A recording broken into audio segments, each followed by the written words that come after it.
Stolen Generations is one of Australia's most horrific, dark and traumatic historic events that continues to affect First Nations peoples to this day. From 1910 to the 1970s, young Aboriginal and Torres Strait Islander children were forcibly removed from their families by government officials. These people are known as the Stolen Generations. You may have watched Rabbit Proof Fence, which is based on a true story about 3 Aboriginal girls making their way back home, or heard Archie Roach's song Took the Children Away. These pieces of media provide just a small insight into what our old people went through. This week I sit down with the man in charge of Yokai, the WA Stolen Generation Aboriginal Corporation, as he explains the horrifying truth behind a part of our country's history that we should all be ashamed of. Aboriginal and Torres Strait Islander people are warned that this episode discusses confronting, disturbing and triggering topics. Viewer discretion is advised.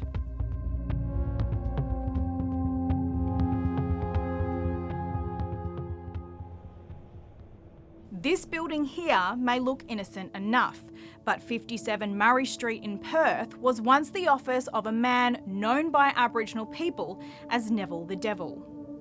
Ironically, this space is now taken up by a strong Aboriginal man by the name of Jim Morrison. The office housed A.O. Neville. I don't even want to say his name, that's his initials, A.O. Neville. So he was here and brought about some dreadful policies about Aboriginal people and made a huge impact on Aboriginal populations right across Australia. And from what I understand, influenced the apartheid laws in South Africa.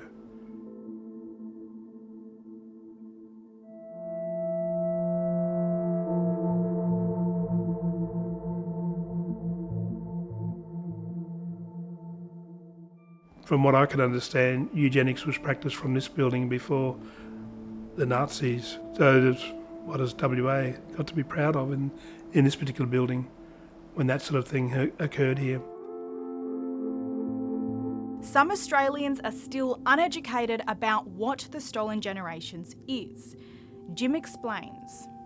There was many generations that were removed, and stolen generations are people who were stolen from families, and they were illegally able to do that through police and church people.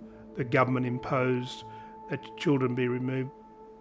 And in this state, there was a breed out the colour policy that A.O. Neville imposed with the government, so that we couldn't breed with other blacks, or we had to breed with whites, so that the colour would be bred out.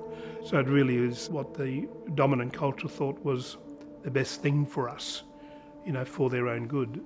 The Stolen Generations went on from 1910 until roughly the 1970s.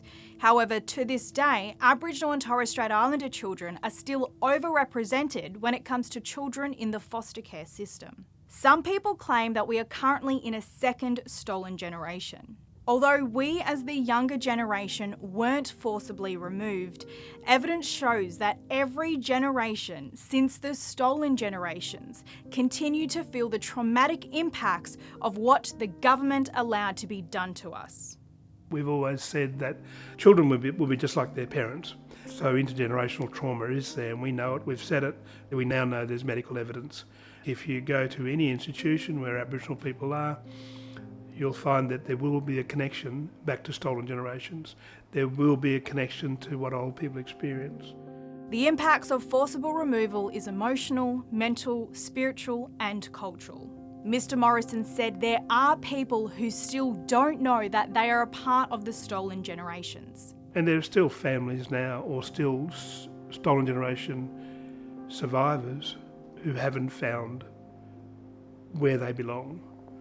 And I know one in particular right now who rings me every other week. Have you found out where my mother is? Because I don't know her or where she is. And he's a man in his probably early 60s. Mr. Morrison said the way forward is for proper healing. There's better ways to compensate, and healing centres might be a better option. But healing centres around what was lacking or what the children were taken away from. So cultural healing is really the way forward for us. Last year, the federal government announced a compensation scheme for some Stolen Generation survivors. WA was not included in that.